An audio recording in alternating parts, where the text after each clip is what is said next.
This is a world of special abilities governed by rings, divided into 3 regions: the innermost celestial city, the surrounding administration zone, and the outermost exile land. Every child in this world must undergo ability assessment at the age of 8. Based on the results, they wear rings that record their personal information and corresponding abilities. The ring colors are linked to ability users' levels, and according to the color of the ring, ability users are divided into 5 levels. The highest tier, special class ability users wear gold rings. They are the supreme powerhouses, standing at the pinnacle of this world, with their innate top-tier abilities placing them at the apex of the entire system. Next are the advanced class ability users, who wear the second-tier silver rings. Though not as powerful as gold rings, they are still 1 in 10,000 elites. Then come the standard class with bronze rings, and lower standard class with gray rings. They represent the most mediocre groups among ability users, with average, unremarkable abilities. Below these 4 levels are the lowest, most inferior evil class, black rings. In a sense, they are the smallest and most humble existence in the entire system. No ability user treats them as human.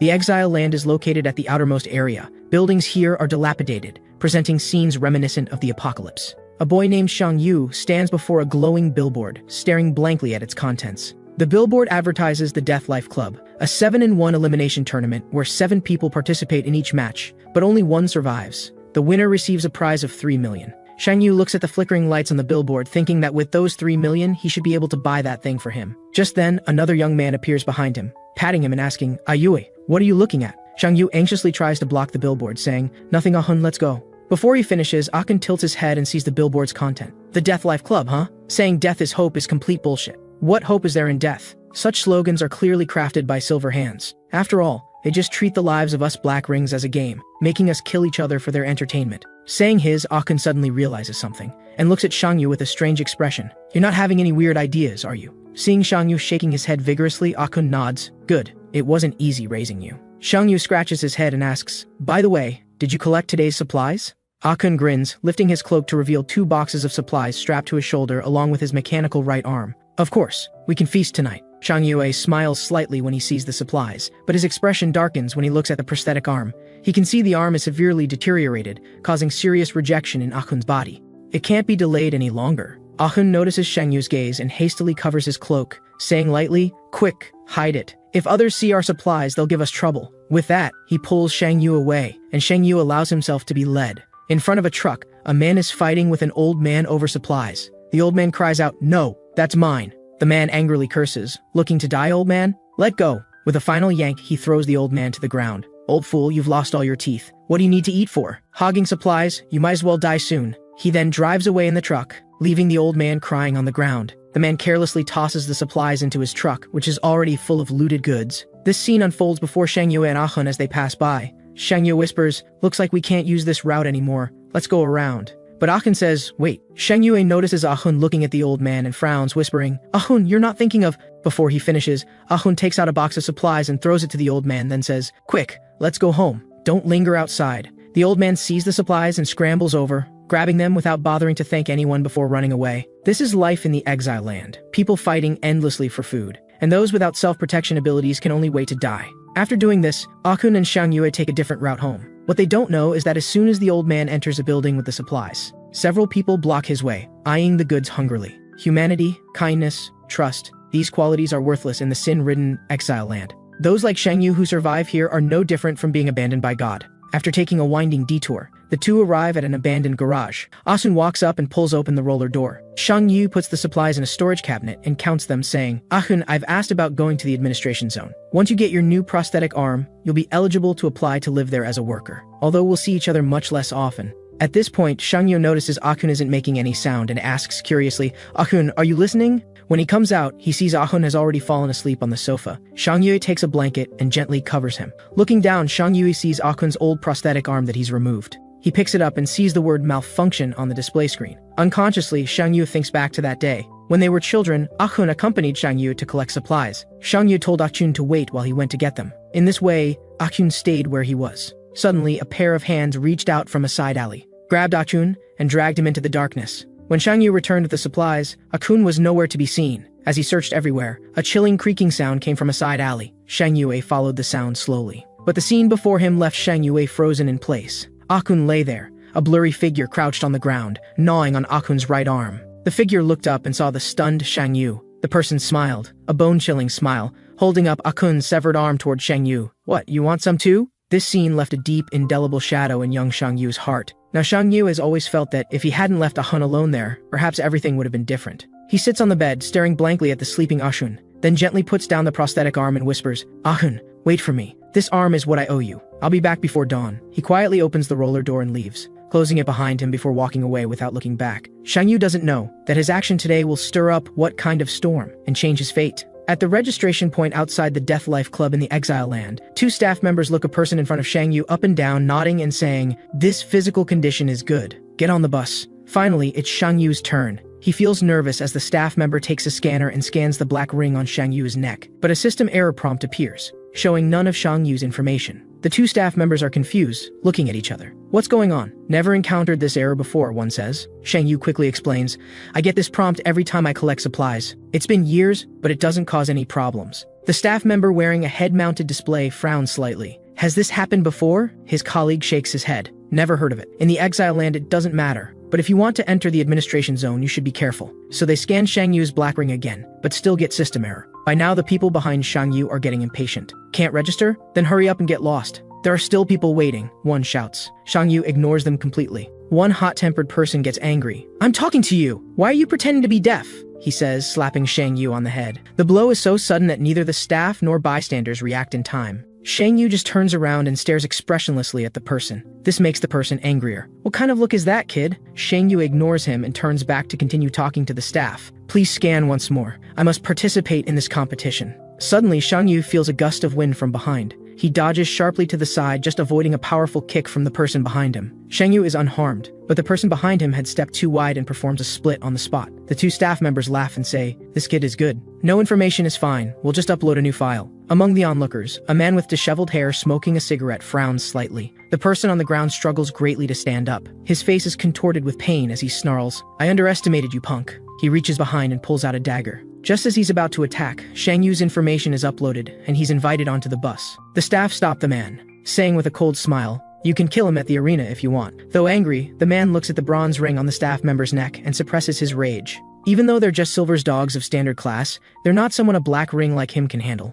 Among the onlookers, someone snickers. Silvers have no eye for talent. They rejected me but chose a skinny kid. I'm clearly stronger, right? Others laugh. In competitions, there need to be strong and weak contestants to be interesting. Imagine a pretty boy dying horribly on stage. The ratings will soar. I can't wait to see him get beaten up. The disheveled man sighs. It's because there are too many fools like you that people without abilities are labeled as evil class and toyed with by ability users. He extinguishes his cigarette, walking toward the bus while continuing, you should be grateful you weren't selected, so you can breathe a little longer. Idiots. This statement immediately angers the others. What are you showing off for? Aren't you rejected too? The man smiles. I just happen to want to smoke a cigarette here. Don't you remember? Seems I haven't won enough matches. As a reminder, the man flips his hair up, revealing most of his face. The others immediately exclaim, damn, it's him! He's Qin Tian, the 8-time champion of the King's Tournament, someone shouts. Qin Tian, 40 years old, holder of the 8 consecutive victories record in the King's Tournament. By now, Qin Tian has reached the bus. A staff member smiles. Qin Tian, don't miss this bus again. Get on quickly. Qin Tian slowly boards the bus, scanning the few people inside. As the bus starts,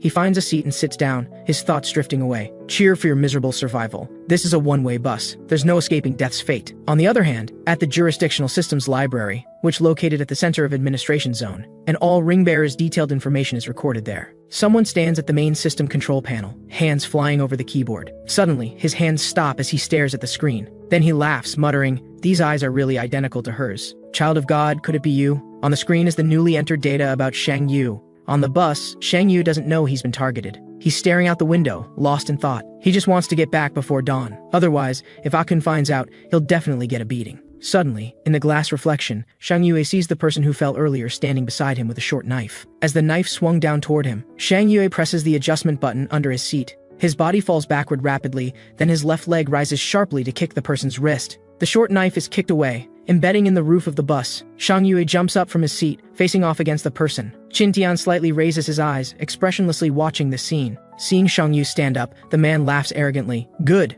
If you didn't resist at all, that would be too boring. Let me warm up before the match. Shang Yu's expression isn't good. The match hasn't started yet, and he can't waste too much energy on random people or he won't be able to handle the upcoming competition. He needs to end this quickly. But if he acts now, his strength will be exposed, making him a target for everyone on the bus. Shang Yu feels caught in a dilemma, unsure what to do. Just then, a figure flashes out from behind Shang Yu, landing a heavy punch on the man's head, instantly knocking him unconscious. Shang Yui stares at Qin Tian, who suddenly intervened and is now picking up the unconscious man, completely confused. What's going on? However, the driver laughs. Nice, Qin Tian! That guy is in your hands until we reach our destination. Qin Tian waves dismissively. Leave him to me. He won't wake up. If he does, he'll pass out again. Shang Yu marvels inwardly at the power. The troublemaker was quite large, yet was dropped with a single punch. What incredible strength. If he faces Qin Tian in the same match, he'd have absolutely no chance of winning. As Qin Tian walks toward him, Shang Yue stammers an apology. Qin Tian pauses, then grins. Thanking your opponent? You really are a childish kid.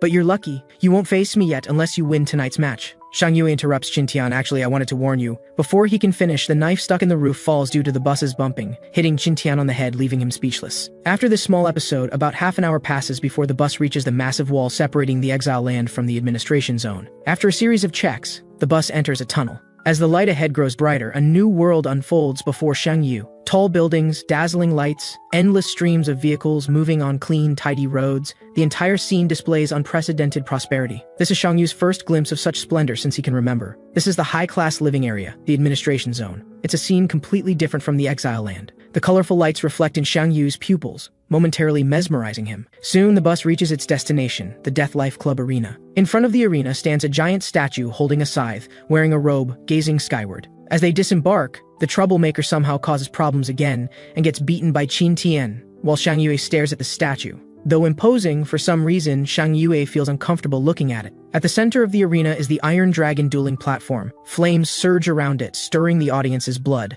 At the top of the platform is another statue, but this one is looking down at the dueling platform. Around the platform are countless spectators, the silver reflection from their necks indicating they are all high-level ability users from the elite class. Aside from the gold rings in Celestial City, they are the highest-ranking people. The black rings struggling and killing each other on the dueling platform are merely playthings for their amusement. Shang Yu follows the other registrants down the corridor to the preparation room, observing his surroundings as he walks. Suddenly, the sound of heavy wheels attracts his attention. He turns to look. Two bronze ring staff members push a cart covered with a black cloth. Limbs stained with blood are visible beneath the cloth. Shang Yu knows the cart contains the bodies of participants who died in the dueling arena. The staff members push the cart to a small roller door, complaining as they lift the black cloth. Then they step on a switch on the ground. The roller door rises with a harsh mechanical sound. The staff members expressionlessly push the cart forward, and the bodies on it fall into the deep, bottomless darkness behind the door. This is the fate of losers in the dueling arena, like garbage, falling into the sunless underground to rot and stink, turning to dust. Watching this scene, Shang Yu's expression unconsciously darkens.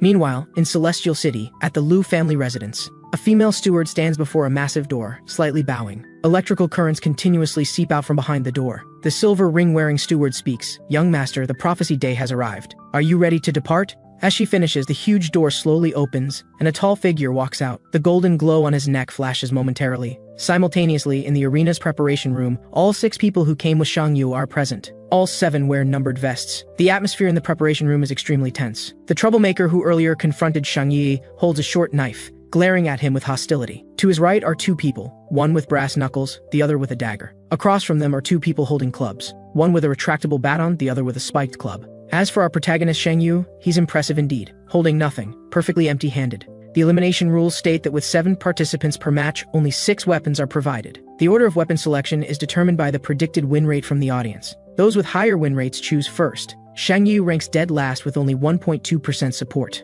By the time his turn came, no weapons remained for him. He could only fight barehanded. He can only comfort himself thinking this is fine. At least no one will guard against an opponent with only 1.2% win rate and no weapon. Most people will probably choose to gang up on the person with the highest win rate first. Just then, Shang Yu sees Qin Tian walking past the door. They make eye contact. Qin Tian says nothing, merely nodding slightly before leaving. Shang Yu is somewhat curious. This older man seems very strong. With such ability, surviving in the exile land should be easy. How enviable. He can't help but admire Shang Yu's mind, still having the leisure to care about others at a time like this. Suddenly, the purple-haired contestant with over 30% predicted win rate approaches Shang Yu and asks, "Are you familiar with Qin Tian?" "I'm talking to you, number 4. Do you know the 8-time champion Qin Tian?"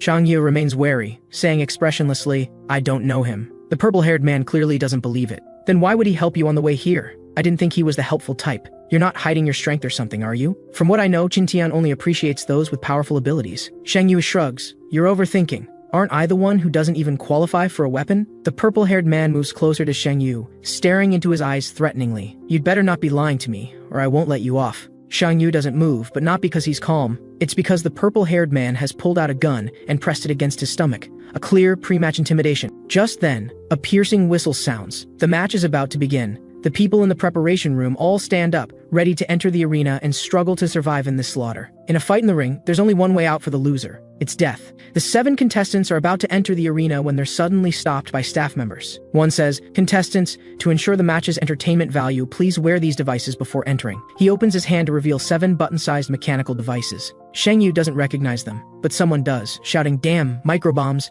I've never heard of this procedure before," says the number 3 purple-haired contestant, clicking his tongue. "You guys have quite a variety of tricks." The staff member smiles, "Just consider this a special gift." While others complain, one person steps forward, taking a microbomb directly from the staff member's hand. Without any hesitation, Shang Yue attaches it to the black ring on his neck and coldly asks, "Now can I enter the arena?" The staff member is somewhat surprised, but smiles, of course. Shang Yu nods and enters the brilliantly lit arena filled with boiling excitement and screams, wearing his number 4 vest. Amidst these excited shouts, the curtain rises on this slaughter. Once all 7 contestants have attached their bombs and entered the arena, drones begin to circle, providing the clearest live broadcast for distant spectators. Meanwhile, the host's voice rings out, "Only one survivor can emerge from this match. Before the countdown ends, kill everyone else with all your might. Showing mercy will get you blown up." A massive screen above the arena lights up, displaying the 7 survivors' numbers in a 15-minute countdown. The 7 contestants stand in a circle on the arena, all vigilantly watching the others. On the other side of the King's match preparation room,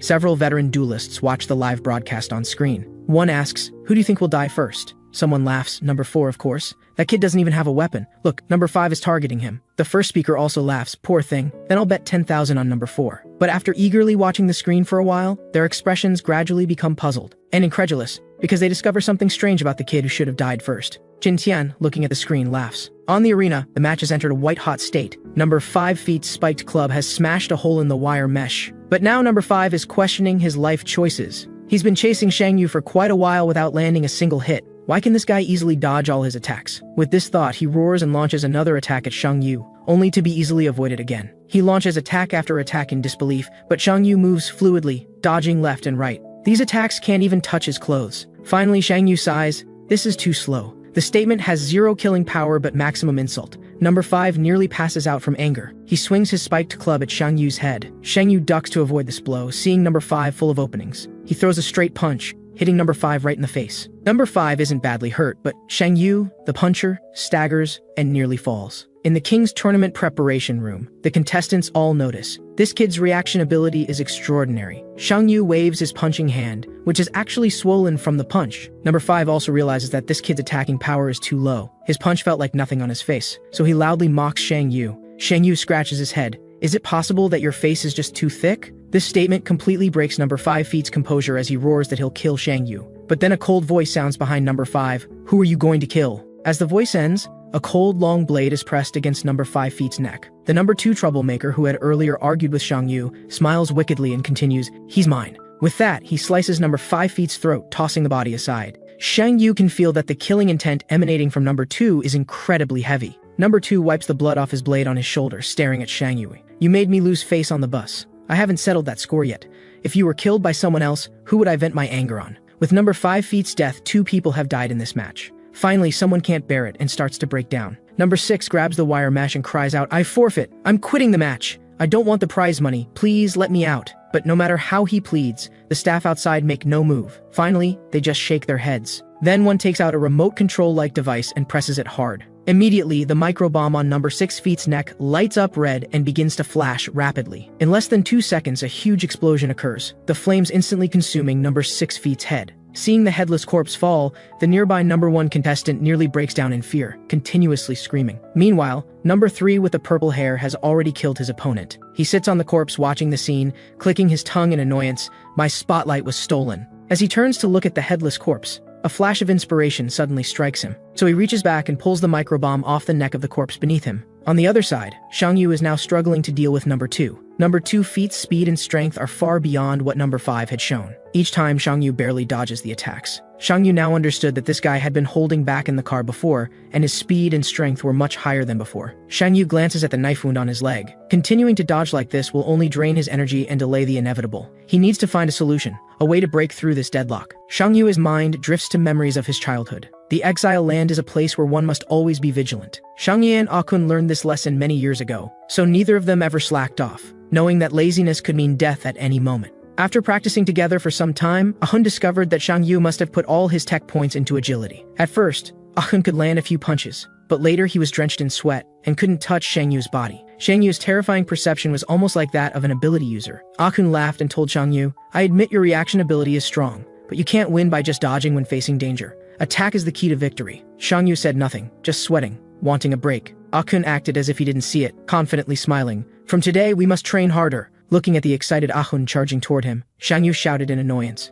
"I said I want a break!" But Shangyu's body seemed to be cursed, and no matter how Shangyu trained, his attack power showed almost no improvement. Ahun found it strange, weird. Your dodging and reaction get better every day, but your strength and attack seem locked with no improvement at all. At this rate, your enemies are more likely to die naturally than be beaten to death by you. Ahun had his suspicions. He asked Shangyu, "Could your lack of progress be related to that woman you always dream about? Don't you always dream of a woman wearing a god-level ring?" Shangyu sighed, tapping the black ring on his neck. "That's just a dream. How could something like a god level have anything to do with me?" But actually, Shangyu wasn't satisfied either. He didn't want to always hide behind the one-armed Ahun. He even hated his own weakness and incompetence. For this reason, he often practiced alone late at night. He wanted to become stronger, to not bow to fate, to not always be just a fugitive. Back to the present, Shangyu's fighting spirit ignites as he prepares to attack number 2. Number 2, seeing Shangyu no longer dodging, is absolutely delighted. He charges towards Shangyu, howling. Number 2 attacks first, swinging his knife at Shangyu's head. Shangyu leans back to avoid this blow. Then his body sways backward again,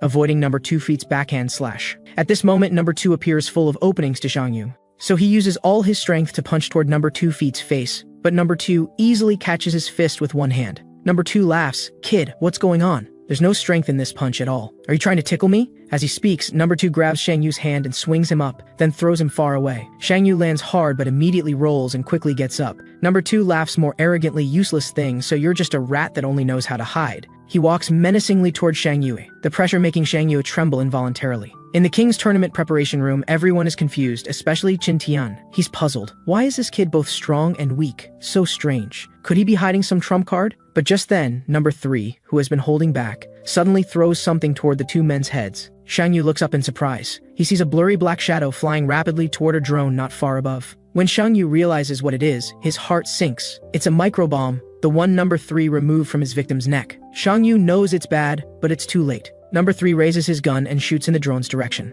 Instantly, the drone's small explosion triggers a chain reaction, detonating the microbomb. Blinding light immediately engulfs both number 2 and Shangyu. Even the host, seeing this, can't help but comment on number 3 feet's despicable tactics, worthy of the contestant with the highest predicted win rate. As the flames and smoke gradually clear, number 2 stands there covered in burns, screaming in agony. What surprises number 3 is that the bomb was clearly detonated on that number 4 kid, yet he managed to escape the explosion. What kind of insane reflexes are these? Who is this person? Shangyu is suffering silently. The massive explosion erupted almost right above his head. Although he avoided the lethal impact, his ears still ring painfully from the blast. Before number 3 can react, number 2, who endured the explosion damage, strikes first. He suddenly charges at number 3, slashing at his gun and knocking it away. Coincidentally, the gun spins and lands right in front of Shangyu. Number 2 now has number 3 by the throat, flipping him over and pinning him down. But number 3 feet's strength isn't much less than number 2 feet's. Moreover, number 2 is now covered in severe burns, no match for number 3. In an instant, number 3 has reversed their positions, pinning number 2 down. Number 2 looks toward Shangyu in the distance and roars, "The gun! Pick up the gun and shoot him." Shangyu makes no move, just coldly staring at number 2. Seeing this, number 2 can only surrender. "Fine, I know. Save me first, and I'll give you the victory. That's a full 3 million. Number 3 suddenly laughs, snorting coldly. He shifts his weight downward, and the long knife pressed against number 2 feet's chest pierces his heart. Number 2 convulses a few times on the ground before dying completely. Number 3 slowly rises, stretching his body and muttering, "Damn, making me look so pathetic." He raises his head to look at Shangyu, his face bearing a cold smile. Just as he's about to say something, a gunshot suddenly rings out. Number 3 freezes, slowly looking down to see a large hole in his chest, with blood pouring out frantically. Before he can react, 3 more consecutive gunshots sound, 2 hitting his chest, 1 hitting his head. The shooter is actually number 1, who has been hiding until now. He laughs maniacally. 3 million! 3 million is all mine now! The moment number 3 falls, the entire arena fell into an eerie silence, and then thunderous cheers broke out. This was the kind of fight they wanted to see. The cheers even spill out of the arena, practically echoing across the entire city. Just then, one person stares blankly at Shangyu on the large live screen, lost in thought. After watching for a while, he takes a deep breath and mutters, "Don't you die, Black Ring." As he speaks, the man spreads his hands. Terrifying purple currents gradually emerge, weaving over and around him like destructive electric snakes, seeking to annihilate everything. Suddenly, streetlights not far from the man begin to explode one after another, and this seems to be just the start of a chain reaction. Massive currents erupt around the city's periphery, plunging the once bright areas into darkness. Not only that, these currents quickly start closing in on the central arena. Whether it's traffic lights or large screens on buildings, they begin to crack and fail, eventually fading into darkness. In mere moments, the purple currents have devoured and extinguished all the lights in the entire jurisdiction, leaving only the central arena illuminated. Seeing this, the man responsible smirks and walks towards the arena with a slightly excited stride. Inside the arena, Shang Yue struggles to get up on the ring, muttering, "I won't let you have that 3 million. Number 1 is completely bewildered by these words. He turns, picks up his gun, and sneers at Shang Yu. "Are you stupid? Now it's just us, and I have a gun. What can you fight me with empty-handed?" Shang Yu knows his physical condition leaves him with almost no chance of winning. But for Akun, he absolutely cannot give up the 3 million. The live broadcast drone naturally captures Shang Yu's appearance, and the commentator excitedly shouts, "Number 4 hasn't given up. He's still fighting for dear life." Number 1 aims his gun at Shang Yu and sneers, "Game over." With that, he pulls the trigger, firing the last bullet at Shang Yu. Shang Yu closes his eyes, his mind settling into complete stillness. He can feel the bullet rapidly approaching him. The hot air mixes with the smell of rust. The bullet, originally moving incredibly fast, seems to slow down. Suddenly, Shang Yu's eyes snap open. He jerks his head to the side with incredible speed, actually dodging the bullet. The surrounding audience thinks Number 1 missed and immediately erupts in jeers. But only Number 1 stares at Shang Yu in horror, muttering, "How could you dodge that bullet? Are you really a Black Ring? No way, we're clearly both inferiors." As he speaks, Number 1's hand loosens, and the pistol drops to the ground. Having dodged the bullet, Shang Yu is now terribly dizzy from the intense concentration, his body swaying involuntarily. Seeing this, Number 1's extinguished hope reignites. He roars "Die!" and pulls out his original dagger, charging towards Shang Yu. He holds the knife reversed and thrusts downward at Shang Yu. Though dizzy, Shang Yu still manages to dodge by stepping aside. Next is an uppercut. While he doesn't have much attacking power, Number 1 isn't particularly strong either, and he stumbles from the punch. Then Shang Yu extends his left hand, grabbing Number 1's right wrist. His right arm locks Number 1's right elbow, and he quickly snatches the dagger away. Shang Yu's gaze turns cold. He holds the dagger horizontally and thrusts it towards the back of Number 1's neck. But just as Shang Yu intends to control the force, to injure but not kill Number 1, he suddenly stops dead. The blade halts right against the back of Number 1's neck. He can feel a terrifying power rapidly approaching the arena. In the championship preparation room, Qin Tian frowns, watching the situation on the screen. Suddenly, the entire preparation room is plunged into darkness. The monitors in front and the lights overhead all go out. Just as everyone is wondering what happened, Qin Tian turns his head to look at the corridor outside. He feels this isn't a simple power outage, someone has arrived. And in the corridor at this moment, footsteps can be heard. The sound is unhurried, moving towards the arena. Qin Tian can sense this bone-chilling feeling. A high-level ability user has arrived. On the ring now, the match is also called to a halt. Shang Yu watches the miniature bomb on his neck fall off, feeling slightly surprised. He turns to look towards the entrance. Someone is approaching. Now is not the time to let his guard down. Just then, a staff member walks up and says, "There's a power issue right now. The match is suspended. Please come down and follow the audience back to the preparation room to await further notice." So Shang Yue and Number 1 follow the staff member towards the preparation room. Suddenly, Shang Yue stops abruptly. A voice sounds next to him, full of playful mockery, looking a bit rough. "Aren't you Black Ring?" Shang Yu quickly turns his head. He sees the man with purple-black hair tilting his head slightly, grinning at him. "Aren't you going to thank your savior?" Hearing someone speaking to him, claiming to be his savior, Shang Yu turns sharply and sees the purple-black-haired man looking back at him. Within his clearly defined black and white pupils, a hint of dangerous red light flickers. Just as Shang Yu is about to ask something, his head spins violently. He collapses forward uncontrollably, completely knocked out. The man glances at the fallen Shang Yu and lets out an impatient tisk. So weak. Before long, the man is carrying the unconscious Shang Yu and walking straight out through the audience passage. This scene is witnessed by the staff members who are evacuating the audience. The staff member was stunned. This is a blatant abduction in broad daylight. He urgently shouts, "Who are you? Put him down! Participants aren't allowed to leave the club!" The man continues walking as if he didn't hear him. The staff member is furious. He grabs the man's shoulder. "Are you deaf? He's the club's property. You give him back." The staff member doesn't finish his sentence. He feels a massive force hit him, followed by a full-body shock, and he passes out. The man had slammed him against the wall so hard he couldn't be peeled off. This scene is fully witnessed by Qin Tian, who has just walked out of the preparation room. He mutters to himself, "Looks like things are about to change. Perhaps that child with a black ring is the key to changing everything. I hope we meet again." The man puts Shang Yue into a car and drives out of the jurisdiction, returning to the exile zone, stopping by the roadside. A couple of idiot thieves in a nearby alley spot the clean, well-maintained car and their eyes light up. "Boss, I think that car would be perfect for robbing. Is that one of those legendary luxury cars?" Inside the car, the man is looking at the still unconscious Shang Yu, feeling impatient. He decides to just give him a quick electric jolt. Currents spill out of the car, scaring the approaching bumbling thieves away on the spot. Inside the car, Shang Yu's hair is standing on end from the shock, and he groggily wakes up, wondering why he smells something like roasted meat. He turns his head and sees the man who brought him from the club. "Who are you? Why did you bring me here?" The next second, he feels a suffocating pressure emanating from the man in front of him. He immediately understands the situation. This man is an ability user and definitely high level, even higher, but he instantly falls into confusion again. Why would an ability user save him? He had witnessed firsthand a world where the lives of black rings were arbitrarily trampled upon and played with.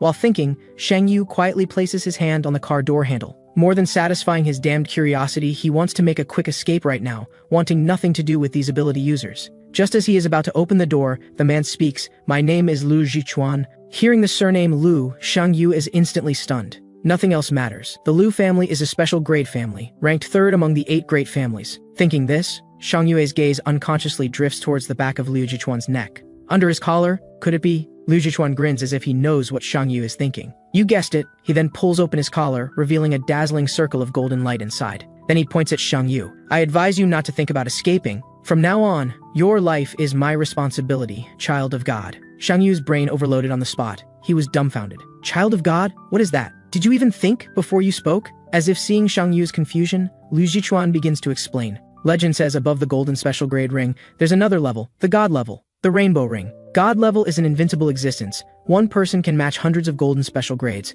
They are beings infinitely close to true gods. Shang Yu thinks for a moment after hearing this and says, "I've heard this legend. I remember the god level name was Liu Song." Liu Zhishuan interjects, "It's Liu Songting, my great-grandfather." Hearing this, Shang Yu's mind races. Known, child of God equals Liu Songting's child. Liu Songting's child equals Liu Zhishuan's grandfather. That means, I'm Liu Zhishuan's grandfather? Liu Zhishuan is speechless. Are you trying to get yourself killed? So Shang Yue can only endure the bump on his head and continue listening to Liu Zhichuan. The version of the god-level legend you heard isn't entirely accurate. 3 individuals since the first ability user appeared. There have been a total of 3 god levels born. My great-grandfather, Liu Songting, Master Wu Yu, who controlled precognition and eternal life abilities, and a man who disappeared shortly after being confirmed as god level. And you are the child of the eternal life ability user, Master Wu Yu. Hearing this, Shang Yu is not only shocked but also disbelieving. He points to the black ring on his neck. "You mean I'm not evil grade? Don't mess with me. Look at this thing on my neck. How does it look like a child of God? It's ridiculous." Just then, Shang Yu is startled. He remembers his dream. Could the woman in that dream, wearing a god-level ring, be his mother? Seeing the shocked Shang Yue, Liu Zhichuan continues, "I know you have questions. I'll explain slowly later. The most important thing now is to ensure your safety. Your face has been broadcast throughout the jurisdiction via the full area livestream. Quickly, it will spread to the city of Celestials. Believe me, it won't be long before people who want to kill you start appearing. A completely new war is about to begin." After saying all this, Liu Zhichuan drives the car towards Shang Yu's residence. A car completely out of place in the exile zone drives down the road, attracting constant stares from onlookers. Inside the car, Shang Yu leans against the door, silent. Liu Zhichuan glances at him, thinking he is having trouble accepting what he just said. So he deliberately starts a conversation, asking, "Why risk participating in the elimination match? You should have a clear understanding of your own strength." Shang Yu looks at him and says, "Because I need money." Just as Liu Zhichuan is surprised, Shang Yue suddenly sees a shop by the roadside and says, "Pull over." Liu Zhichuan follows Shang Yue to a shop selling used appliances by the roadside. The boss glances at Shang Yue. "You again? Did you bring money this time?" Shang Yue nods and looks at Liu Zhichuan. Liu Zhichuan looks bewildered. "Why are you staring at me? Am I money?" Shang Yue immediately pulls the moral obligation card. "Didn't you say you'd be responsible for me?" Liu Zhichuan is speechless. He can only turn to the boss and say, "Get him the best one." So the two of them go into the shop, watching the boss rummage through boxes. Shang Yu explains, "I have a friend in the exile zone I grew up with. His name is Akun. He's lower common grade and originally didn't need to stay in the exile zone, but because I'm here, he used his arm inconvenience as an excuse and has been reluctant to leave. I want to win the match and buy him this arm so Akun can move normally and then apply for a legitimate job in the jurisdiction." Liu Zhichuan looks at Shang Yue in front of him and sighs inwardly. It seems he doesn't know how many people's fates he will change by participating in this match. When Shang Yue walks out of the room holding a box, Liu Zhichuan reminds him, "Anyone you have contact with could become their target. If you want what's best for him, you need to leave him as soon as possible." Shang Yu's face darkens upon hearing this, and he nods. "Let me go back and explain the situation to Akun first, then we can make a long-term plan, okay? Besides, I still have a lot of questions for you." Before long, Liu Zhichuan drives Shang Yu back to where he lives. Shang Yue gets out of the car, while Lu Jichuan waits inside. Shang Yu runs towards the roller shutter door, holding the box. He thinks to himself that if Akun sees him like this, he's definitely going to get scolded, but it will be worth it. He plans to tell Akun about the special grade and his own identity. He wonders what expression Akun will have when he hears it.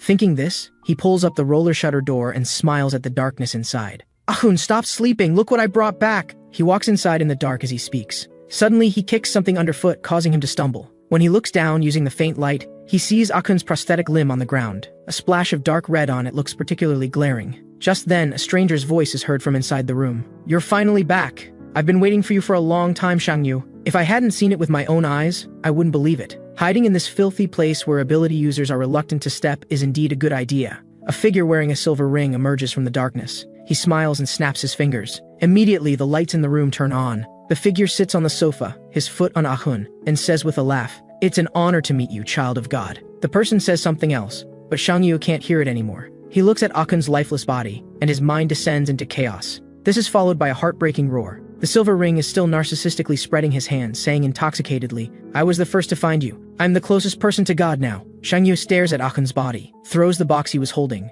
and lets out an unbelievable scream. This leaves the silver ring completely bewildered. He looks at Akun's corpse under his foot, steps down hard, and says, "This person? Was he someone you knew?" Shang Yu stumbles to Akun's side. As if he can't see the silver ring, he kneels on the ground, shaking Akun's body repeatedly, muttering, "Ahun, wake up!" The silver ring looks incredulous. "You're actually crying? Is this for real? For this piece of trash? A lower common grade?" Then he bends down and grabs Shang Yu by the collar. "You pathetic thing. You think you're worthy of being a descendant of God? You truly disappoint me." Saying that, he punches Shang Yu directly in the stomach, making Shang Yu's entire body double over. The silver ring's strength is considerable. With this punch, Shang Yu is sent flying several meters, crashing into and cracking the wall before falling to the ground. Then the silver ring emotionlessly raises a hand toward Shang Yu. An invisible force reaches out and grabs Shang Yu. Shang Yu's body flies back into the silver ring's hand like a puppet. The silver ring still looks somewhat disbelieving. "Did I get the wrong person? Are you really this weak?" Shang Yu looks at Ahun's body on the ground. In truth, he could have dodged that last blow, but it doesn't matter anymore. The person he grew up with, who felt like family, is now gone forever.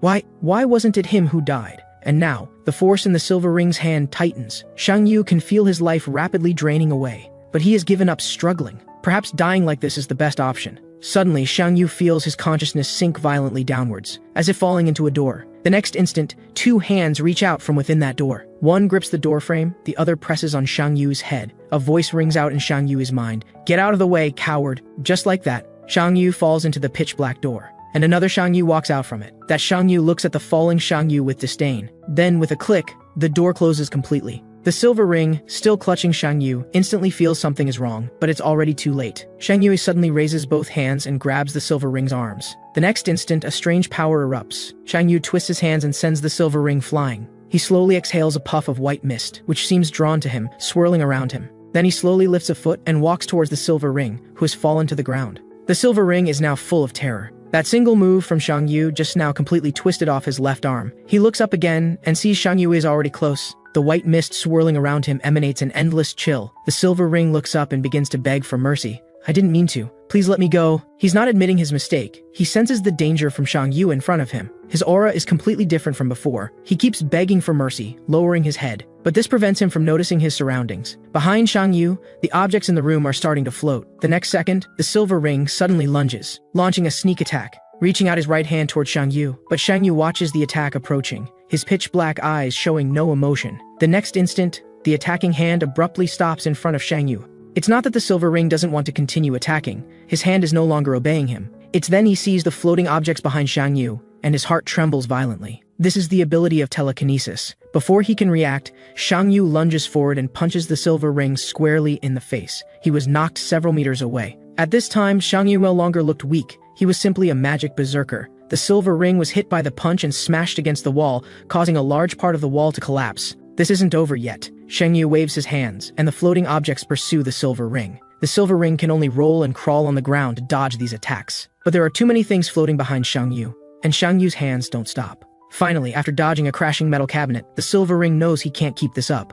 But he has no thought of resisting now. He can only walk around Shang Yu and run towards the door. Right now, he regrets it, deeply regrets it. If he had just killed Shang Yu instantly earlier, he wouldn't be in this pathetic state. In a blink of an eye, the silver ring reaches the door. He knows a bit about telekinesis. The ability has a distance limit. If he can just get out of range, into the open space outside, they won't be able to do anything to him. One could say the Silver Ring's thinking is quite optimistic. As soon as he reaches the door, a figure flashing with purple lightning blocks his path. Lu Zhichuan looks at him with a dark, icy face. You think you can just leave? After making such a mess, you think you can run? The Silver Ring looks at the gold ring on Lu Zhichuan's neck, then at the scar on his face and the rampant currents, and instantly falls into terror. These three things combined mean only one person, the infamous Liu Zhichuan. In just this short moment, the pitch-black-eyed Shang Yu has flashed behind the Silver Ring. The Silver Ring curses inwardly, but it's already too late. Shang Yu raises a hand behind him, and the Silver Ring's broken left arm rises uncontrollably and grabs his own neck. As the left hand tightens, the Silver Ring struggles desperately, even attacking his own left hand with force, but it's completely useless.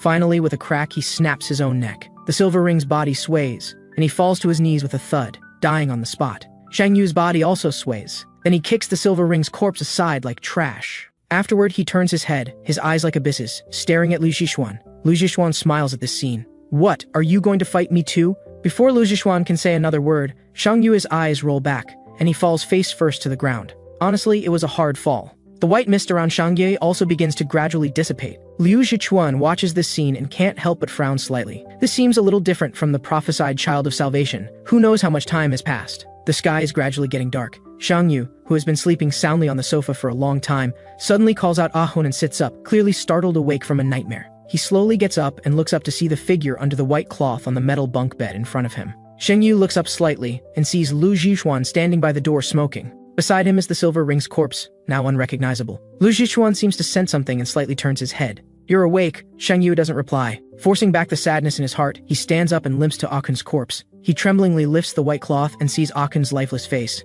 The immense grief almost drowns him. Then he bends down and picks up Ahun's body. But the fight had almost completely drained Shang Yu's strength. His body sways, and he falls towards the ground. But even as he falls, Shang Yue uses his body to protect Ahun. Lu Zhichuan just watches, his eyes seeming to be pondering something. Finally, Shang Yue manages to pick up Ahun and walks past Lu Zhichuan, continuing towards the outside. Shang Yu's eyes are vacant. Ahun, whom he considered family, has left him forever. He comes to the tree in front of the house. Shang Yue uses a shovel to dig a hole and carefully places Ahun's body inside. This is where they played together since they were kids, and now it has become Ahun's burial ground. Shang Yue scoops up a handful of soil and carefully sprinkles it over Ahun's body. Before long, the excavated soil completely buries Ahun. Shang Yu finds 2 branches, simply ties them into a cross and places it in front of Ahun's grave. Shang Yu sits blankly in front of the grave, sitting there until dusk. Suddenly, he seems to hear Ahun's voice. How long are you going to look so glum? He snaps his head up and sees Ahun bathed in sunlight with a smile, saying to him, cheer up! As he speaks, Ahun squats down and pats Shang Yue on the head. Without saying anything more, he gradually disappears, and Shang Yu can only sit by the grave and cry. After another while, Liu Zhichuan, who was pretending to nap in the car, is woken up by a tapping on the window. He rolls down the window and sees Shang Yu, whose eyes are swollen from crying, looking completely distraught. He is a bit surprised. You're crying like this? Before Liu Zhichuan can speak, Shang Yu asks first, did Ahun die because of my identity? Liu Zhichuan is silent for a moment, then nods. Yes, I won't say anything to comfort you. He did die because of you, but your destiny isn't something you can choose. Moreover, now isn't the time for you to blame yourself. In the future, things like this might happen again. If you don't want these things to happen, then get stronger. Get stronger, then change your fate. Change everyone's fate. Shang Yu doesn't speak but nods heavily. Seeing this, Liu Zhichuan says, get in the car. Shang Yu opens the car door and looks back at the place where he grew up. In a daze, he sees himself and Ahun from childhood running and playing without a care in the world. Back then, they truly had no worries and were incredibly happy. Suddenly, he seems to see those 2 small figures looking at him. Then they smile and wave at him, as if his past self is saying goodbye to his present self. Shang Yu watches the 2 small figures gradually disappear. Without any lingering attachment, he turns back. Goodbye, Ahun, goodbye. In the moving car, Shang Yu recalls the scene of his other self appearing. That feeling was like his body was occupied by another person, and he could only watch him act. That person had a face identical to his own, but possessed terrifying power that even ability users feared. If he had been that person from the beginning,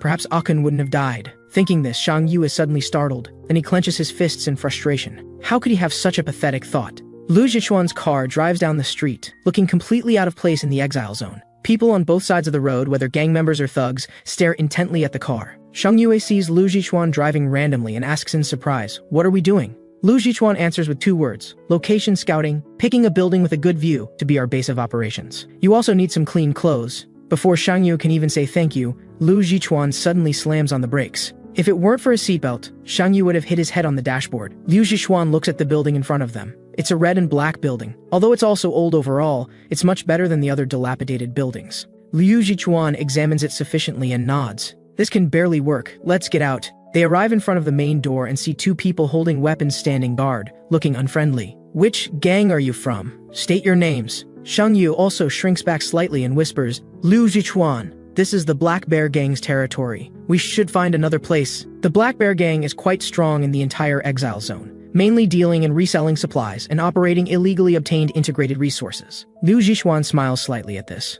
What's there to be afraid of with black bears? Shang Yue can't help but retort upon hearing this. They're called the Black Bear Gang. Liu Zhishuan interrupts Shang Yue. Wait here for me. Your mission is to protect yourself. Understand? The next instant, Liu Zhichuan transforms into a flash of purple lightning and rushes into the building. The two people at the door don't even react before they are sent flying. Following that, the purple electric light speeds towards the top of the building, lighting up the entire building in less than a minute. Shang Yu is stunned. That speed is too fast. Then there's a huge bang, and the massive impact shatters all the glass in the entire building. Next, the Black Bear Gang members inside the building swarm out like zombies escaping a cage, fleeing outside at high speed. The dust kicked up makes Shang Yu cough non-stop. Then he sees Liu Zhichuan standing on the roof, waving to Shang Yu below. Come on up. Shang Yu looks left and right and can't see a single person. He shrugs and walks into the building. At this moment, a special car arrives at the entrance of the Living Dead Club in the jurisdiction. Immediately following, a figure wearing a special restraint device gets out of the car. It is a girl with a black ring, her face showing some fear and nervousness. She is led to a place where a person is sitting slumped over. Behind them is a human-shaped dent in the wall, clearly indicating this person was just peeled off the wall.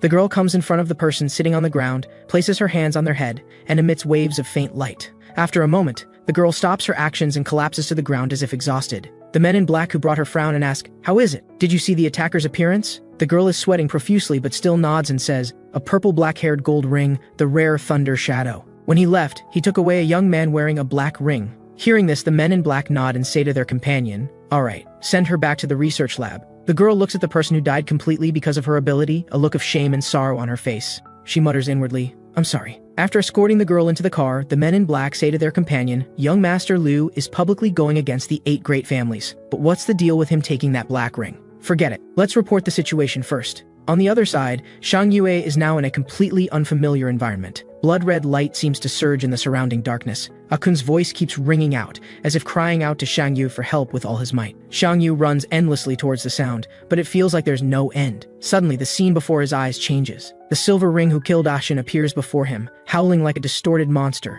"You're just a piece of trash. Trash who killed his friend." Then, amidst Shang Yu's complete horror, he brutally snaps his own neck. The next instant, Shang Yu wakes up from the boundless nightmare. When he sees his surroundings clearly, he confirms it was just a nightmare. Liu Zhichuan's voice is heard. "You're awake?" Shang Yu turns his head and sees Liu Zhichuan watching television, but there is no sound from the TV at all. He asks in surprise, "Are you watching silent TV?" Liu Zhichuan replies without turning his head, "Isn't it obvious enough?" As Shang Yu wakes up, Liu Zhichuan turns up the volume on the TV. The TV is broadcasting the news. The commentator's voice is heard. The incident of the ability user attacking the arena is currently under investigation. Let's take a look at the scene. Shang Yu turns his head and looks out the window at the scattered lights flickering in the darkness. He asks, "It's already dark. How long have I been asleep?" Liu Zhichuan raises an eyebrow. "Doesn't matter. You can sleep a bit longer anyway. There won't be many chances to sleep well in the future." Hearing this, Shang Yue felt utterly weary. He turns around from the folding bed, thinks for a moment, and asks, "The people chasing me will come soon?" Liu Zhichuan fiddles with his phone and answers casually, "Who knows? Fastest is the next second, slowest is a day or two." "Are you scared?" Shang Yu doesn't speak, thinking, "Of course I'm scared. Living in the exile zone, I never expected to live very long. I was just working hard to earn a tomorrow, and even the day after was a luxury. I have a desire to live, I'm afraid, and I'm also greedy. But there's always a little bit of beauty that makes you feel like living isn't so bad after all." Thinking this, a hint of sadness can't help but surface in Shang Yu's heart. Suddenly,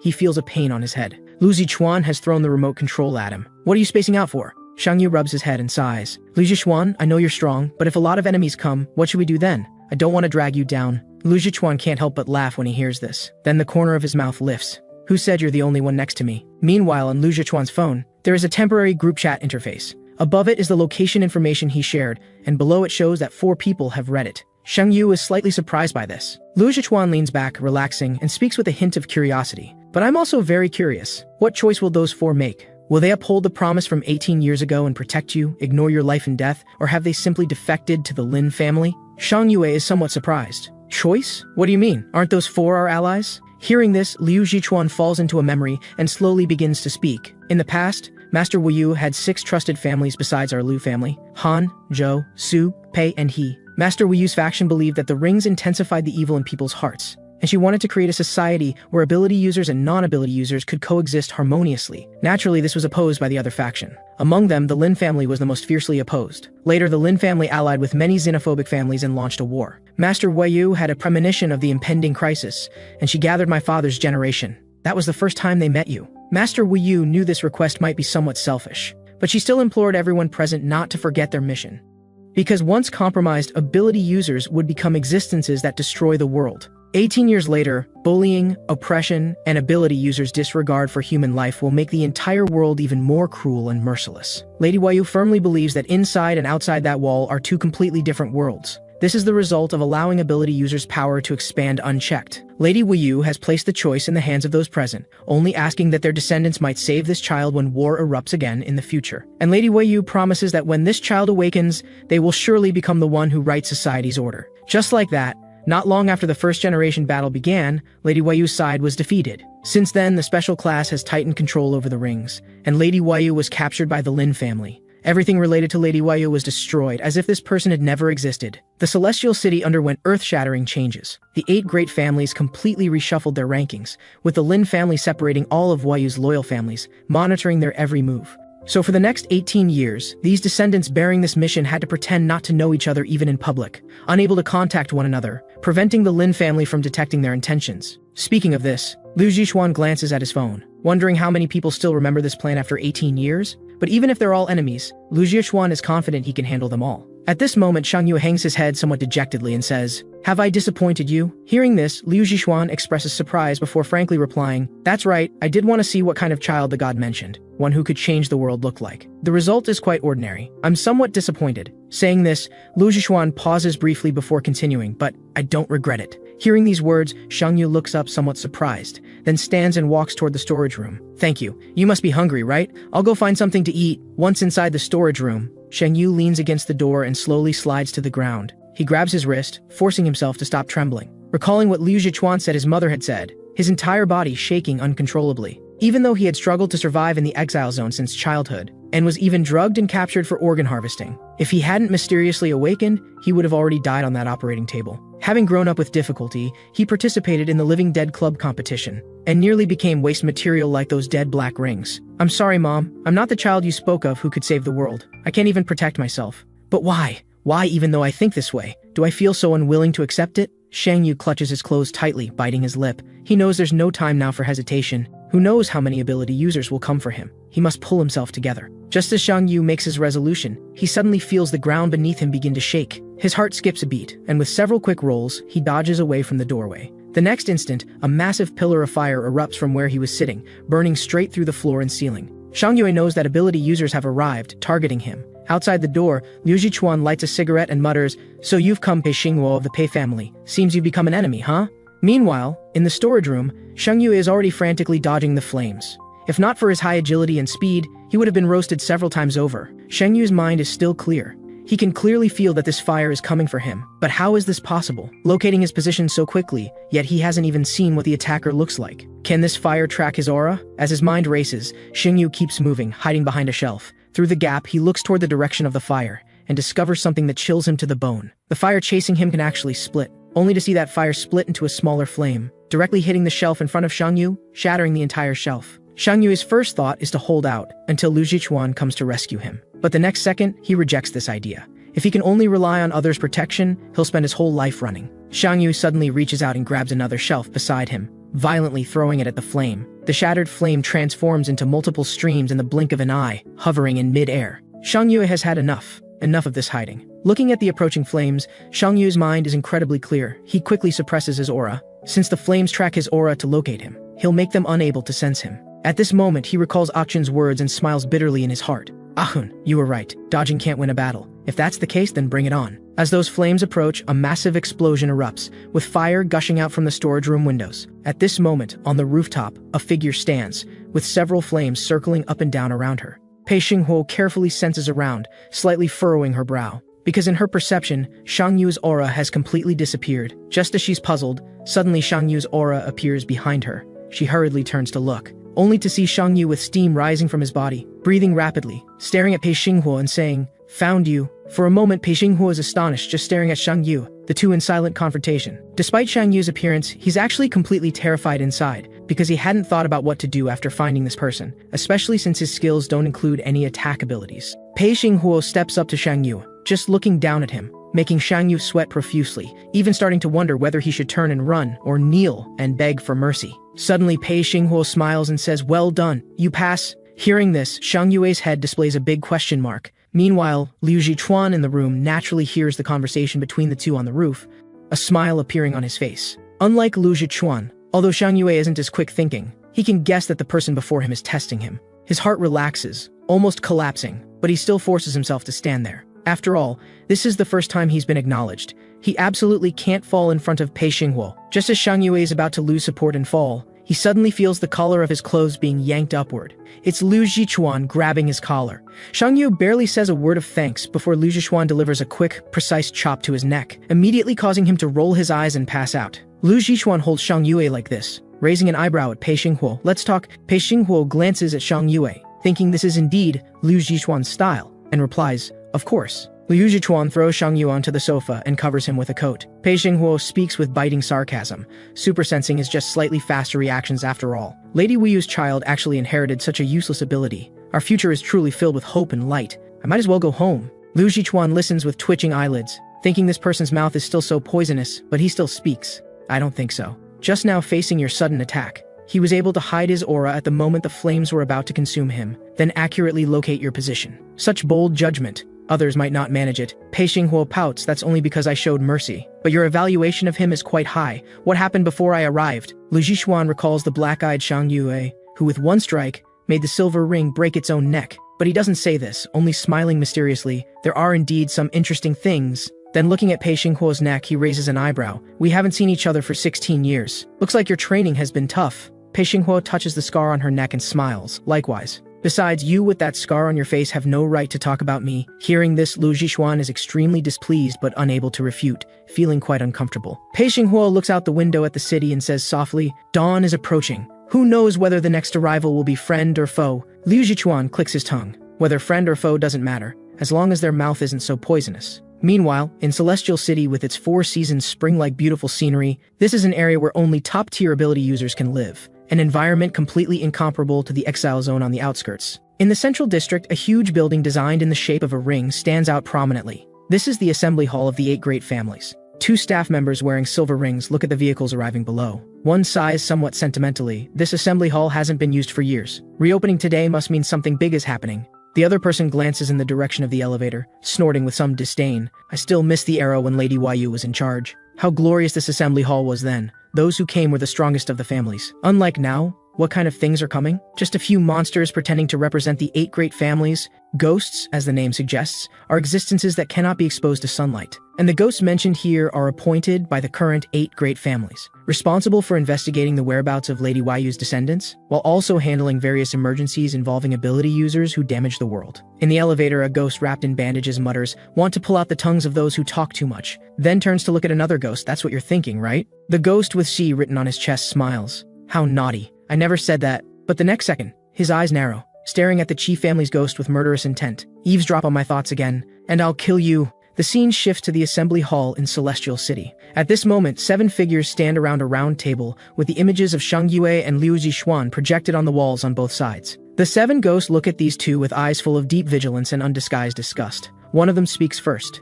"This Liu Zichuan, everyone present should know him, right?" The results of his ring test back then caused quite a stir. In terms of pure strength, Liu Zichuan is the only ability user approaching God-tier level. "I don't want to face him." The Shi family ghost lowers his head, staring at Shang Yue and the screen, unconsciously swallowing and saying, "Then send the mixed bloods. Keeping those inferior breeds, isn't it for a day like this?" Then a sickly smile appears on his face. "What a pity. I really want to taste what a god's child is like." The He family ghost also speaks. "The trouble we need to solve isn't just Liu Zichuan, but also the one going to support him." As he speaks, he brings up another screen showing footage of Pei Xinghuo rushing to the scene. For some reason, when the ghosts see Pei Xinghuo, they all show varying degrees of unease and anxiety. Finally, the Lin family ghost in the main seat speaks. Send people to capture Sheng Yu. I want him alive. As for this one from the Pei family, kill her. The Kong family ghost frowns. What about the remaining 3 loyal families of Wuyu? They currently haven't made any moves. The Lin ghost speaks. The weapon manufacturing master Su Ye disappeared 10 years ago. He didn't leave any descendants, so the Su family is no threat. Among the Han family descendants, there is one with extraordinary talent named Han Shu, but he's chronically bedridden and incapable of fighting. As for Zhou Shi of the Zhou family, after that battle, the Zhou family sent him to a temple to cultivate and sever ties with him. I think he's the one who needs the most vigilance. Saying this, the Lin ghost pauses, his voice full of contempt. Go warn them. If they continue to be cowardly turtles, then we'll spare their lives. But if they intend to support Liu Jichuan, then kill them all. After receiving their orders, 3 of the 7 ghosts immediately vanish. At this moment, the He family ghost slightly furrows his brows, looking out the window. Outside the window, an inconspicuous little bird is leaving the windowsill, flying into the distance. In a moment, that little bird reaches a temple within Celestial City, circles once, and flies toward a particular location. There is a splashing waterfall, and on a huge rock beneath the waterfall, a white-haired figure sits cross-legged, breathing steadily. The little bird, unafraid of humans, lightly lands on the man's shoulder, then at the white-haired man's ear, chirps incessantly. Zhou Shi slowly opens his eyes, nodding slightly. Is that so? The Lu family descendant has already met with Shang Yue, and Xinghuo has set out as well. The little bird seems anxious, gesturing while chirping louder, as if reminding the man of something. Zhou Zi slowly rises, letting the bird perch on his hand. He slightly raises his hand, letting the bird fly up, seeming to comfort it. Go now. I can handle this alone. Just as the bird flies away, in the pool behind Zhou Shi, the silhouette of the Shi family ghost slowly emerges from the water, staring intently at Zhou Shi's back. Meanwhile, at the Su family home, the huge house is completely empty, without a single person. An utterly eerie silence. Suddenly a mist appears in the Su family house, and a figure emerges from the mist. It's the Chen family ghost. At this time in the hospital, Han Shu of the Han family lies sleeping in a hospital bed, with machines emitting beeping sounds from time to time. Several sharp branches glowing green slowly extend out, surrounding Han Shu. The Kong family ghost controls these branches, closely watching Han Shu lying on the bed. At this moment, far away in the exile zone, Shang Yue is awakened from his sleep by a huge noise. Liu Jichuan and Pei Xinghuo have already reached the window. Shang Yue walks groggily to the window. Liu Jichuan, are enemies coming? Liu Jichuan is silent for a moment, thinking they can hardly be called enemies. The discontent on his face is about to overflow. He thinks, do people from the exile zone all have this kind of overestimating themselves? Just a few people think they can take the territory from my hands? 6 or 7 people stand downstairs, with the leader holding a megaphone and shouting, those upstairs, shall we sit down and talk? Shang Yu takes a closer look and finds it someone familiar, Qin Tian from the Living Dead Club. He's about to say something when Liu Zhichuan presses his hand on his head. Liu Zhichuan says, I have nothing to talk about with you. Qin Tian also smiles, I'm not talking to you. I want to talk to that pink-haired boy you've kidnapped. This is a conversation between us black rings. Soon after, Pei Xinghuo, guarding the door, glances at Liu Zhichuan beside her. Can you hide your disappointment? Liu Zhichuan is silent for a moment, you can tell? Pei Xinghuo nods speechlessly. It couldn't be more obvious. Hearing this, Liu Zhichuan simply stops pretending, saying somewhat maniacally, my hands are itching so badly now. Where are the real enemies? Hurry up! Pei Xinghuo sighs helplessly, thinking, is there anyone who can control this madman? She really fears being infected by him. Inside the room, Shang Yue and Qin Tian exchange pleasantries, with Shang Yue apologizing for occupying Qin Tian's Black Bear gang territory. Hearing this, Qin Tian waves his hand. It doesn't matter. I didn't come to reclaim territory either. I just want to know why the special class is after you. Shang Yue seems hesitant, sighs, and says, if I tell you, uncle, you might not believe it. During the time Shang Yue and Qin Tian are chatting, downstairs Qin Tian's henchmen have already started playing cards out of boredom. Some quietly complain that the boss doesn't care about them, making Qin Tian travel back and forth between jurisdictional areas and exile lands. Upstairs, Shang Yue has already told Qin Tian the general situation. Aside from concealing the other self inside his body, he's basically said everything he could. Undeniably, Qin Tian's acceptance ability is strong. You're saying you're Lady Huayu's descendant. You'll be enemies with all of Celestial City in the future, and those 2 outside the door are your companions, right? Shang Yue scratches his head. That's right, but uncle, how did you know my mother's name? I didn't mention it just now. Qin Tian nods and asks, was the day you participated in the competition your first time leaving the exile zone? Seeing Shang Yue nod, Qin Tian continues, people from other regions all know Lady Huayu's name, but in recent years, your mother's name has become a forbidden word, not allowed to be mentioned in any situation. Saying this, he smiles. I'm actually surprised by your frankness. We've only met once. I could walk out this door and immediately reveal your location to those who want to capture you. Aren't you afraid? Shang Yu smiles and shakes his head. You won't do that. My intuition tells me you're a trustworthy person. Despite how I look, my intuition is quite accurate. Qin Tian looks into Shang Yu's eyes. In just 2 days, this kid's eyes have changed so much. So he speaks, "As a reward for your honesty, I have some clues about your mother to tell you." Hearing this, Shang Yue is startled, unconsciously grabbing the armrest of the sofa. Qin Tian slowly begins. 20 years ago, I interviewed for a job to go to the jurisdictional area to help build a structure. The geographic location and purpose of the building were all confidential. On the bus, we were even required to wear blindfolds. As time passed, I clearly sensed that what we were building might be a special prison. One day, while transporting materials, I saw that a door beside me was open. Passing by, I instinctively glanced inside. I discovered that prison seemed to be designed to hold just one person. And from the mouths of passing gold rings, I also heard a term. That was God's cage. Qin Tian pauses here. I guess your mother, she might very well be imprisoned in this prison right now. Of course, this is just my guess. But if it's true, your mother is still alive.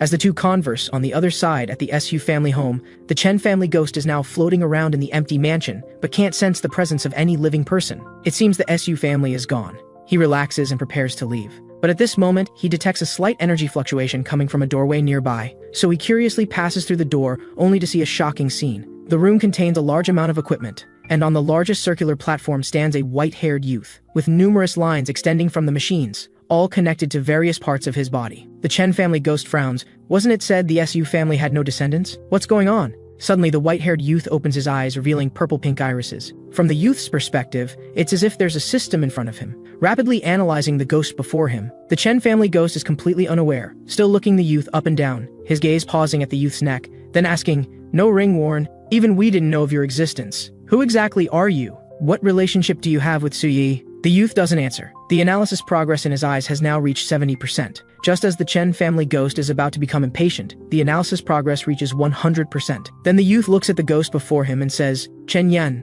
With these words, Chen Yan is suddenly shocked. Since becoming a ghost, no one has known his name. The mist around his body begins to spread out as he stares at the youth and asks, "How do you know this name? Answer me." As he speaks, Chen Yan suddenly disperses his form, reappearing behind the white-haired youth. But before he can attack, the youth has already raised his hand, aiming at Chen Yan behind him. What follows is a blinding flash and a massive impact exploding outward. Chen Yan immediately transforms into mist, escaping through the wall of the room. The white-haired youth shudders, disconnecting all the tubes connected to his body. At this moment, Chen Yan is already outside the wall, crouching and spitting blood. What frightens him isn't that the youth could harm his mist form, but more the youth's ability, emitting a shockwave from his palm. That's the ability of Luo Xingguang, who's already dead. How could a descendant of the Su family? He slowly stands up.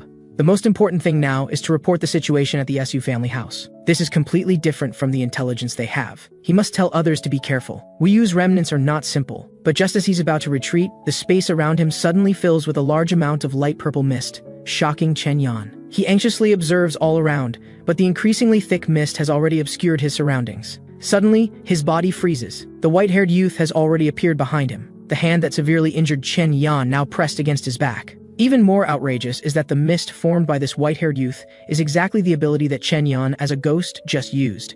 Chen Yan feels a wave of despair, momentarily forgetting even to beg for mercy. The youth whispers in his ear, softly saying, "Boom." In an instant, a blinding light erupts, a huge beam of light exploding outward, piercing through several surrounding walls. Chen Yan only manages a scream at the beginning, then falls completely silent. Just as the Chen family ghost dies, at the temple, the Shi family ghost emerges from the pool. He manipulates the surrounding water flow, forming water balls of various sizes beside him. Then he grins wickedly, waving both hands at Zhao Shi. Those water balls, like bullets, shoot toward Zhao Shi at lightning speed. But Zhao Shi, looking at the fierce incoming water balls, shows no expression whatsoever. He merely raises his hand toward those water balls, and they suddenly halt in midair, completely escaping control and hovering. Zhao Shi gently turns his palm, and the water balls gather back into flowing water, gently flowing around him. Then, as if performing magic, countless small birds formed from water fly out from the flow, circling and flying around Zhao Shi, finally turning into a fine rain, returning to the pond. Throughout, Zhao Shi's face remains expressionless, just silently watching the Xi family ghost. He speaks, "If you want to blame someone, blame yourself for choosing to come to me." The Xi family ghost is now completely shocked. Though his attack wasn't at full power, it was effortlessly neutralized by the youth before him. Suddenly, Zhao Shi throws his straight knife upward. The knife spins as it flies into the air. The next instant, Zhao Shi moves like thunder, in the blink of an eye reaching in front of the Shi family ghost. The Shi family ghost barely has time to raise his hand when Zhao Shi sidesteps his arm, left hand forming a fist with inch force striking the ghost's face. Then his right arm bends at the elbow, waist generating power, an elbow strike landing right on the ghost's chest. Zhao Shi's left hand swings to strike the Shi family ghost's temple. The ghost hurriedly shifts backward to avoid this blow. But Zhao Shi, as if anticipating this, changes his step pattern to catch up with the ghost, a flying kick straight to the ghost's chest and abdomen, sending him flying. Joshi continues the pursuit. The Shi family ghost has barely steadied his footing when Joshi's fist is already coming down on his head, followed by a sidekick plus high whip kick combination, leaving the ghost no chance to counterattack. Finally comes an Iron Mountain lean, sending the Shi family ghost flying more than 10 meters. Watching the high-flying Shi family ghost, Joshi launches forward in that direction. He leaps high, catching the falling straight knife in midair, pinning the Shi family ghost under his foot, the unsheathed knife at his neck. This series of attacks has completely dazed the Shi family ghost. He asks in shock and confusion, "What kind of ability are you using?" Joshi still wears that expressionless face, replying, "Against the weak, I never use abilities." In the main hall, a huge Buddha statue sits on a lotus platform, receiving incense and overlooking everyone. Hundreds of monks sit cross-legged in the hall, striking wooden fish and chanting sutras. On the other side, Joshi still stands before the waterfall. The difference is that his face is now spattered with drops of blood, yet the blade is spotless, having been washed clean by the water flow. Below him lies the thoroughly dead body of the Shi family ghost, while in the pool, blood surges like hell itself. At this time in Han family's monitoring room, beside the unconscious Han Shu on the bed, stands the ability user who can control branches, the Kong family ghost. He uses his vine wrists to lift Han Shu's arm and squeeze it. Han Shu has no reaction at all. The Kong family ghost nods to himself. It seems the intelligence wasn't wrong. Han Shu is indeed a living dead person without mobility. But even so, the Kong family ghost hasn't withdrawn his vine wrists, but continues to wander around Han Shu, then grabs Han Shu's arm and gently pulls him up, piercing his arm to let blood flow. He mutters, "Just lying here, what a waste, Han Shu. You are special class after all." As he speaks, his vine wrists completely cover the wound on Han Shu's arm, continuously sucking his blood. The Kong family ghost keeps stretching his body in vine wrists, sighing comfortably, truly worthy of special class power. How nostalgic. But at this moment, a sound of something falling comes from behind him. The Kong family ghost tilts his head to look back. On the ground is a fallen gift box, fruit scattered everywhere. A short-haired girl, just like Han Shu, stares with wide, angry eyes, shouting, "Let go of my brother!" The Kong family ghost sneers, "What if I don't?" Before he finishes, the girl moves with extreme speed, reaching him quickly. Her hands, one above and one below, grab two of the vine wrists on the Kong family ghost's body. Then with tremendous strength, while still in midair, she throws the Kong family ghost out the window using pure physical power. After doing this, the girl hurriedly runs to the bedside, anxiously checking Han Shu on the bed. But in this moment of distraction, a sharp vine wrist silently extends through the window, directly piercing the girl's right shoulder. Then that vine wrist rapidly advances, the huge impact force pinning the girl against the wall. As the vine wrist withdraws, the Kong family ghost's voice sounds again, "Too careless, little sister." Then his vine wrists retract, wrapping up Han Shu from the bed, leaping out the window. The girl's heart fills with alarm at the sight, and she immediately pursues through the window. Just as the girl shouts "Stop" right there and chases out of the hospital room, her landing shattering a large patch of ground, the Kong family ghost has already been intercepted. The newcomer is none other than the mother of Han Shu and the girl, the head of the Han family. The Han family head looks the Kong family ghost up and down, her eyes pausing briefly on her son. Before speaking, "A ghost graces our humble abode, yet doesn't give advance notice? We could have opened the door to welcome you." Saying this, she raises an eyebrow, her voice taking on a hint of mockery. "Why make yourself so disheveled?" The Kong family ghost also knows he won't get any advantage today, but still speaks defiantly, "Stop putting on airs with me. You're Wayu's lapdog." Hearing this, several silver rings behind the Han family head immediately want to attack in anger, but are stopped by her raised hand. The Kong family ghost continues, "You should be clear about what the Liu family is doing now. I'm under orders to warn you. If you want to live, don't get involved." Saying this, he shakes the bound Han Shu. "Wuyu's descendant, we will obtain him no matter what." Seeing this, the Han family head's face unconsciously cools. "I don't care about others' descendants. Put my son down." The Kong family ghost laughs coldly. "Why so worried? Just a living dead person with no value. Catch him if you can." Saying this, the Kong family ghost vines forcefully throw the unconscious Han Shu upward. Seeing this, the girl freezes in place, while the Han family head lets out a great shout. "Yuli!" The girl hears her mother's shout and instantly awakens. A flash of golden energy beneath her feet, and she leaps high, moving to catch Han Shu in midair. And the Kong family ghost has already disappeared in the instant everyone's attention was diverted. The Han family head, seeing this, speaks to those behind her. "No need to pursue. First, send Shu back to his room." Several guards approach Han Yuli holding Han Shu, softly saying, "Young miss, let's go treat your wound." Han Yuli doesn't even raise her head, suddenly asking, was what mother said just now her true feelings? Not caring about others' descendants. Does our Han family really intend to stand by and do nothing? She silently raises her head, staring at her mother. Brother said abilities appear to make this world better. I don't understand much else, but right now things aren't good at all. That ugly person hurt brother like that. Why was mother so polite to him? The Han family head remains silent, with traces of helplessness and pain flashing in her eyes. In the exile zone, at the former Black Bear gang base, which is now where Shang Yu and the others are staying. In the room, Shang Yu is still talking with Qin Tian. Uncle, can you describe that room in more detail? Qintian pauses. You mean what that person called God's cage? Seeing Shang Yu nod, Qintian tries hard to recall and says, that room indeed looked like a cage. Several pillars surrounded a sleep pod. Below was a huge pool. The liquid in the pool was like magma. I still remember that smell. Pungent, nauseating. Saying this, Qintian suddenly notices Shang Yue before him has lowered his head in silence. He calls Shang Yue's name somewhat puzzled. Meanwhile, what Qintian just described seems to act like a spell, echoing in Shang Yue's mind.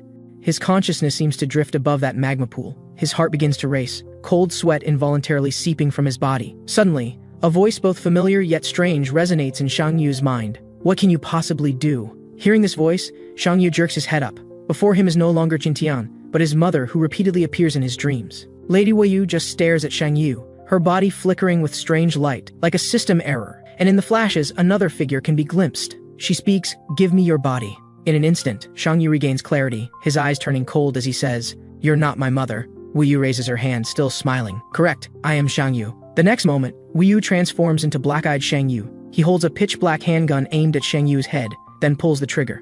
With a gunshot, the bullet from the chamber roars as it pierces through Shang Yu's forehead. In the real world, Shang Yu suddenly throws his head back, then lies motionless on the sofa, like a soul departed from his body. Qintian, seeing Shang Yue suddenly collapse, hurries forward to check on him, then rushes out of the room, calling to Pei Xinghuo and Liu Zhichuan. "Come quickly, the pink-haired boy is acting very strangely." Upon entering, the two see Shang Yu lying there, his breathing almost imperceptible. Pei Xinghuo approaches and begins shaking Shang Yu vigorously to wake him, but aside from producing some dangerous cracking sounds from his neck, nearly breaking it, there's no effect. At this moment, Shang Yu's eyes are empty and vacant, like his soul has left his body. In his mental world, Shang Yu faces black-eyed Shang Yu before that door, his face full of resistance. Black-eyed Shang Yu applies only slight pressure, and the immense pressure forces Shang Yu to his knees. Black-eyed Shang Yu speaks, "Give me your body." Shang Yu can feel that he and this entity are completely different levels. The enormous pressure from the other's ability nearly immobilizes him. Black-eyed Shang Yu leans close to Shang Yu's ear, whispering words of temptation. "Don't you remember? You summoned me first. When your friend died tragically,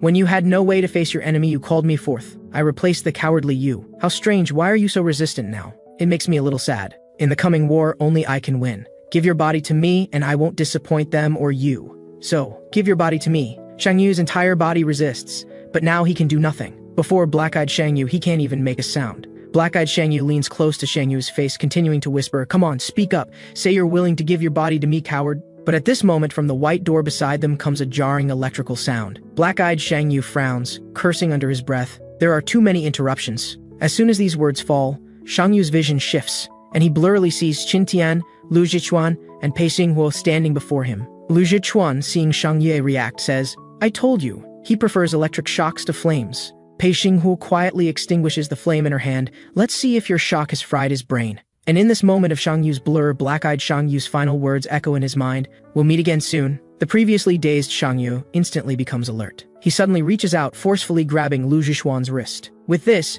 everyone in the room is startled. Shang Yu raises his head to look at Liu Zhichuan. Liu Zhichuan raises an eyebrow. "What? Just to be clear, Xinghuo told me to shock you." Pei Xinghuo nearly ignites. "You asking for trouble?" But Shang Yu's next words shock everyone even more. "Liu Zhichuan, fight me." After a few seconds of silence, Liu Zhichuan clicks his tongue. Damn, the shock was too strong. Pei Xinghuo feels Shang Yu's forehead. Temperature seems normal. Maybe the electricity just fried his brain. Shang Yu shouts in exasperation, "I'm perfectly fine." Shang Yu looks completely serious. "I need an ability. Only combat can stimulate my ability, so please, Liu Zhichuan, fight with me." At these words, the room again falls into an awkward silence. Liu Zhichuan and Pei Xinghuo exchange glances. Finally, Pei Xinghuo can't help but laugh. What extraordinary overconfidence. Liu Zhichuan says with some irritation, "Not just that, this is simply an insult to me." However, Pei Xinghuo thinks for a moment and says, "But it's not a bad idea for you to practice with him. At least let him understand the cruelty of reality. Just note that enemies will arrive soon. Be careful not to exhaust too much energy." Liu Zhichuan hears this and can't help raising his voice. "Whose energy are you talking about? Mine? I'll get tired because of him? Are you serious? He's so weak either way. The fight will be over before I even warm up." Looking at the two who, though speaking in a corner, are talking loud enough for everyone to hear, Shang Yu says somewhat helplessly, I can hear you." At this moment, Qintian thinks of something and suddenly says, "Everyone, I know a place perfect for battle." The group arrives at an abandoned warehouse in the exile zone. This was originally a dock, a large warehouse used to store containers. Since becoming part of the exile zone, the dock has been completely abandoned, and naturally this large warehouse has fallen into disuse as well. Pei Xinghuo stands on the vast open ground, scanning around, feeling the incoming wind, nodding. Then she turns to look at Shang Yue behind her, her expression serious. Shang Yue, be careful not to get killed by him. But Shang Yu shakes his head. I want Lu Zhishuan to kill me. Only when death approaches might I gain what I need. No matter what, I must become stronger. Looking at Shang Yue and Liu Zhichuan before her, Pei Xinghuo feels a strange spark of excitement in her heart. Looks like there's a good show coming. The two on the field are in completely different states. Shang Yu is on full alert throughout his body, while Liu Zhichuan is completely relaxed. Shang Yue's mind races rapidly, wondering from where Liu Zhichuan will launch his attack, from above, from a distance, or up close. He keeps telling himself to stay calm. If he concentrates enough, he'll surely see Liu Zhichuan's movements clearly. Only by first understanding Liu Zhichuan's attack method can he think of countermeasures. Just as he's on high alert, Liu Zhichuan suddenly lets out a light laugh, then raises his hand, surging electricity appearing around him, like living electric snakes twisting around Liu Zhichuan's body. Liu Zhichuan smiles and says, "Since that's the case, let's add a bit more battlefield atmosphere here." He raises his hand toward the sky, snapping his fingers. In an instant, electricity surges skyward, weaving into a honeycomb-shaped semicircular dome in the sky. That dome expands in the blink of an eye to a diameter of 30 or 40 meters, enclosing Liu Zhichuan and Shang Yu within. Seeing this, Pei Xinghuo's expression changes dramatically, silently cursing bad news, and rushes forward to punch the dome with full force. But the dome doesn't show a single mark, instead generating a huge repulsive force that sends Pei Xinghuo flying. Pei Xinghuo looks at the dome with a grave expression, muttering, "Shang Yue, don't you die." As for Shang Yue inside the dome, he still doesn't realize the seriousness of the situation as he continues to face off with Liu Zhichuan. Liu Zhichuan stretches his body, terrifying electricity flashing dangerously around him. He smiles wildly, saying, "Open your eyes wide and see what a real ability user is like. I'm not on the same level as others. Ready to be skinned alive?" Looking at the intimidating Liu Zhichuan before him, Shang Yue can't help but feel nervous. He's never seen how terrifying Liu Zhichuan is at full power. Suddenly, he feels only a slight breeze passing by. The next moment, Liu Zhichuan is already in front of him, right hand crackling with lightning. Seeing this, Shang Yu's heart leaps in alarm. How did he get here? But his body can't react in time. His pride in his reaction speed is completely useless before Liu Zhichuan. This punch from Liu Zhichuan doesn't even directly hit him. Just the impact of the exploding lightning sends Shang Yu flying backward, directly smashing into the ground, shattering it to pieces. Shang Yu now understands that at his level, he can't even see Liu Zhichuan's movements, let alone track them.